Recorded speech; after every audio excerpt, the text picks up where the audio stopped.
So yeah, going back to kind of some of the things I do quite often, and this is back to the trios thing. It's probably quite an unexpected note for me, but I think it suits the season and whatnot. And I am actually quite fond of the note in some fragrances. I don't know why I'm saying it like that, it's in the title, isn't it? Leather. Leather is obviously an accord. Don't think they've ever put leather in a fragrance, but it's a very distinctive smell, and obviously the accords are pretty spot on, aren't they? And it comes in all different shapes and sizes. It can be, obviously it can be a main note, it can be a note kind of under there. Now I'm kind of crossing leather and suede as one, which they kind of are, aren't they? But suede is the furry kind of easier one, isn't it? It's a kind of fluffy kind of feel, whereas leather can come in that kind of silky car seat, brand new leather jacket kind of feel, can't it? As well as a kind of much more raw animalic one. And sometimes, like I think I said, on me it can smell green, it can smell almost like marijuana, which is odd. I don't know if that's just on my skin or anybody else kind of gets that as well, but yeah, let's get. So first up on the list is Anubis, and that's from Papillon, and this is for the indie one. And Papillon Liz makes some really interesting, they're kind of out there, but they all have this kind of mystical vibe about them. It's kind of ancient, pagan, in touch with the universe kind of feel. And obviously Anubis, go look it up, but obviously it's to do with the ancient kind of, excuse me, god of death, was it? And it's relevant. And it's kind of based around walking around an ancient Egyptian tomb. Yeah, it is. It's got this kind of dry spiciness. It's got these resins, and them mixing together kind of smell like they were burnt many thousands of years ago, kind of by different people, and it adds this kind of mystique and touch to the ancients about it. Now the suede is not the dominant note, but a lot of the Papillon fragrances, a lot of the notes don't stand out individually and sing. They're very they all play their own part, and so the suede gives it this body, this texture to it.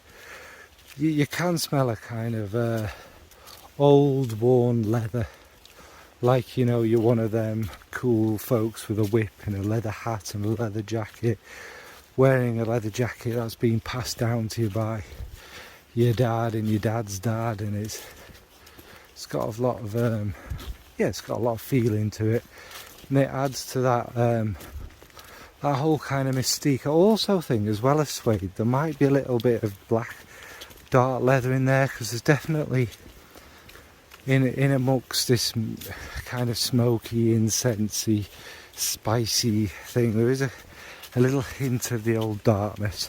But I'm not going to waffle on. I think I've got a proper one of this. There is on Instagram anyway. So that's Anubis from. Now for niche, we're going completely off the completely different direction, and that is Bohemian from Swedroft. Now this is one I have spoken about a lot. It's not quite that raw leather, but it is a very worn, kind of almost dirty animalic leather, like a saddle on a horse or a camel, you know, whatever it is. And it's got this kind of wornness about it, but that's surrounded by all these unbelievably beautiful notes, like a kind of whiskey cognac kind of feel in there. There may be a bit of tobacco. There's obviously resins and whatnot in there. Is there a touch of oud as well? And I think it just creates this kind of massive, impactful fragrance that, yeah, you could be some jolly highwayman riding on your horse in your long leather coat and on your leather saddle, You know, why not? Your horse has a leather coat to keep him warm, leather boots. You know, you've been on the drink all night to get the Dutch courage to go hold up some coaches and whatnot. And it's all just this beautiful fragrance. There's quite a bit of spice in there as well. What it is about it that makes it, I think, stand out so much is it's big, it's brash, and it's got all these. But somehow it just smells unbelievably classy. And we know me, I'm a petite, quiet chap. And you'd think this wouldn't suit me, but I think it just smells amazing on me. Absolutely love it. So that's Swedroft Bohemian. And finally is the designer one, which is there's a few, and I had to ponder this, and there's a few from this brand as well that have quite leather, but we'll go for probably the easiest one of them, and maybe the most popular one. It's Ombre Leather from Tom Ford. Now, really, I'll be honest, all I get from this in the end is the leather. There's a jasmine in there that kind of sweetens it up. It's a floral touch, but it's not all its purpose there. It's just to provide a bit of sweetness. There's a cardamom sparkle early on, but again, it's not something you wouldn't say this is a cardamom fragrance or anything. And what Ombre Leather is, it's like I mentioned earlier, it's your black leather settee, it's your black leather car seats, you know, polished, smooth, lovely, brand new leather, and it's just pure class. You know, you've just bought yourself a nice long winter's jacket of leather for the coming up cold months and that, and because it looks cool. You know, there's nothing dirty about it. It's very clean, but it's very, again, it's quite potent. But because it's so smoothly done, it's not irritating and it's not too much. Tuscan leather has hints of the raw leather through it, and it all in all is a much denser, heavier, bigger one. Whereas Ombre Leather, yeah, it is. It's just this kind of more friendly, approachable leather. I suppose it's the sort of leather jacket you probably find me wearing. You know, kind of a bit welcoming. I mean, some people I've heard say it's a bit animalic and that.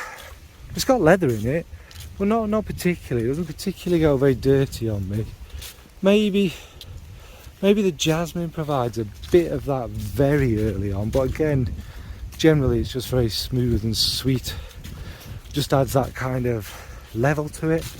But anyway, Ombre Leather's kind of sparked a lot of similar fragrances, hasn't it, with that kind of floral leather, and them two going together, and they do marry perfectly.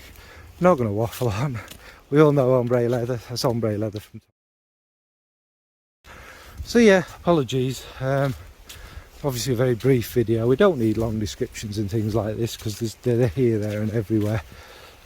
And I'm just kind of getting back into the swing of doing something a bit shorter. Obviously more at home, talking about long-windedly other things to go with fragrance rather than just fragrance itself, aren't I? But yeah, what about you? What's your favourite leather fragrance? Do you prefer the smoother, the rawer? Can you not wear leather? What would you wear leather for? Is it? I tend to find, especially the smoother ones, it is more of a dressed up one than a casual one to me. I'm not saying you can't wear it casually, you know, a pair of cowboy boots and that. Anyway, I'm waffling. Thanks for watching, folks. Bye.